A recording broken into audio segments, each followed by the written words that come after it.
This is a painting of my mother when she was dealing with dementia. I painted quite a few paintings of my mother, uh, and some are not quite showing her in this kind of state. But my mother was always asking me to paint her, and I told her, I said, the best way, Mama. I said, Mama, you don't ask me to paint you, because if you ask me to paint you, chances are I won't. Don't ask me to paint you. So she stopped, and I wasn't raised by my mother. I was raised by my grandmother, and I became very close to my mom. So I wanted to paint her, but I also saw, I saw her life, sort of coming to an end, and it was a very, and I've always been fascinated with that, because I had a great grandmother. My grandma Celie died when I was probably about 5 or 6. So I've always been fascinated with life and the human body and time, and how it invades everything that's around us, including structures and and our own lives. So I just trying to capture that part of her. Yeah. I have this painting hanging in my home, actually. Oh, really? Yeah. Really? Along with several others that I've done of her. There are other ones that I've done of her where it's totally abstracted.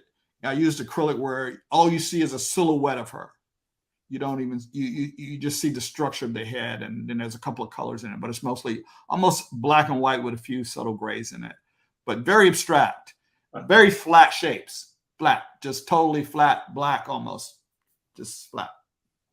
First of all, when I was a kid, I couldn't afford an easel, so I was used to sitting on the floor, kind of folding my legs. I still do that. Start off, and it ends up on the floor, leaning against something. I have a bad habit of that still. I get up at an easel, but I can't stay there. And sometimes when I'm drawing it, I'm at an easel because I'm sketching, so I'm at an easel. But by the time when I want to get really free with it and really get the structure down immediately, it's on the floor.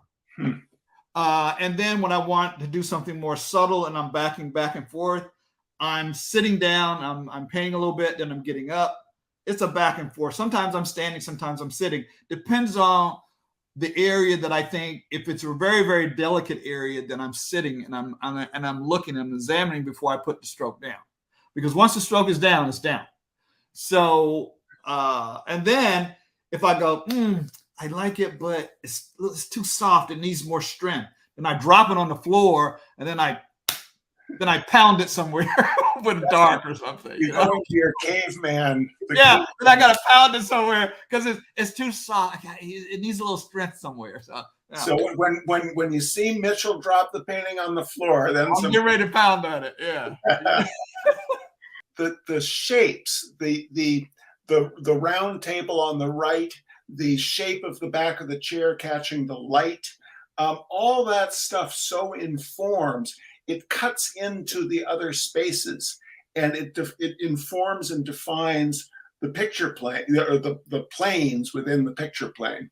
And just the subtle behind the chair, the forms behind the chair, I'm not sure what they are, but I believe them. Neither. Hey, Charlie, I don't either. But here's an interesting thing about this painting. If you look, if you cover that white or her blouse area, right, the painting becomes way too heavy.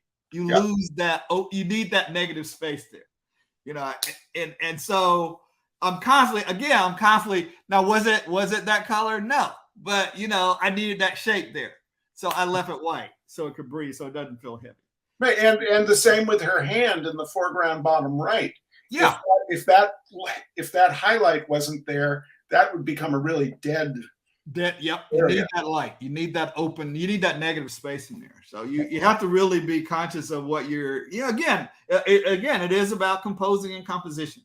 And if you look at the background, it's an abstraction. I mean, it's pure abstraction. It's just pure abstraction. That's what it is. So when I look at this was one of the things that I used to when I first worked at Hallmark. I had there were some people who just they hated they really didn't like Andy Wyatt's work. That's people who really liked like Robert Motherwell and Franz Klein, and so do I. And so we were all at the bookstore, and I love telling the story. We were all at the bookstore, and I said, "So you don't like Andy Wyatt?" So I pulled out Wyatt, and I pulled out Franz Klein, and I pulled out Robert Motherwell, and I pulled out one of his paintings. It had a basket scene or something in it. And I said, and I put my hand over it. I said, "There's your Motherwell, and there's your Franz Klein, and there's all of it." And they was like, "Wow, it really is." I said, "Yeah, you don't like his subject matter, but the man's a hell of an abstract designer. He's an abstract painter, So I don't discriminate when I'm looking at a work of art. I love non-objective work. I love work that doesn't have anything recognizable in it. Now, initially, I wasn't always that way. I remember seeing some Franz Klein's work, and I was like, "What is that?" Like, what is that? You know, and the more I painted, the more I began to go, "Huh, there's a lot more to this." And de Kooning and the way if you look at some of my work, I incorporate some of the line, no different than de Kooning. I use the watercolor, but I'm incorporating some of that line. So I'm constantly looking at different forms of art because that does inform me. So when I go back to the easel, it's not that I'm copying them, it's just that I'm being informed in a different way. And I'm looking at the language of paint, not necessarily just the language of object and what something looks like, but what the artist is doing with the language of paint. Line, form, texture, movement, space, all of it matters. Look at everything. Don't discriminate just because you don't like it personally. You don't like the sub, whatever it is. I look at something, I try to pull from it, I try to learn from it. Texture. It's all kind of ways of looking at a work of art.